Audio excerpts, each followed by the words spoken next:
I love that term, symbiotic wealth management. As someone I actually studied sustainable development and a little bit of zoology once upon a time. And to have symbiotic, a biosciences term in many ways that I've always known it, to meet up with wealth management. And it is a mutually beneficial relationship, the symbiotic wealth management. So dive into that in a bit more detail then.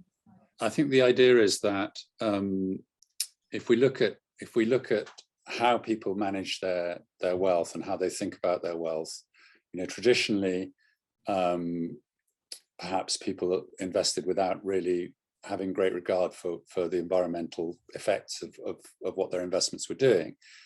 But now we know that every investment has an impact. If you put your money in the bank does something with that money, and it'll be either good or bad. And if you invest in a company, those, the activities of that company will be good or bad, in many cases quite bad, and so on. And so every investment has an impact, and that's why we've seen this tremendous growth in sustainable investment and ESG, which is a kind of bit of jargon surrounding sustainable investment, and the idea is that there is a step beyond that, which we call regenerative investments, which are the activities of not-for-profit organizations. And the thing is that there aren't market solutions for a lot of these problems. So market mechanisms can only take you so far, but there are a whole range of problems which markets cannot address. So they can't, for example, sue polluters. There's no effective market mechanism for protecting some of the fragile ecosystems which are important carbon sinks.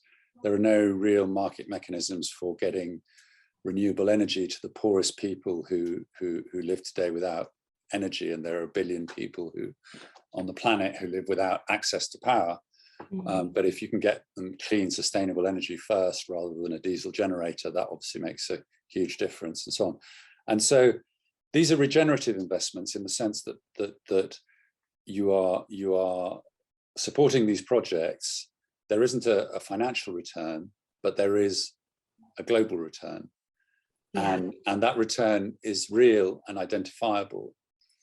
And the symbiotic element comes into the fact that the idea is that you pair a sustainable portfolio with a small allocation to these regenerative investments.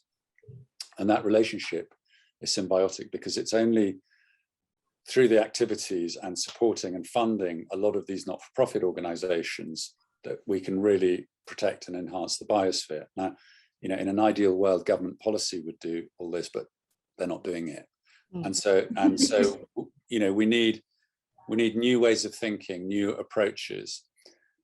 And some people might say, well, why would I as an investor do this? Well, it's a rational thing to do, in the sense that if we protect and enhance the biosphere, then all of our investments are less risky. So that's the underlying concept behind symbiotic wealth management.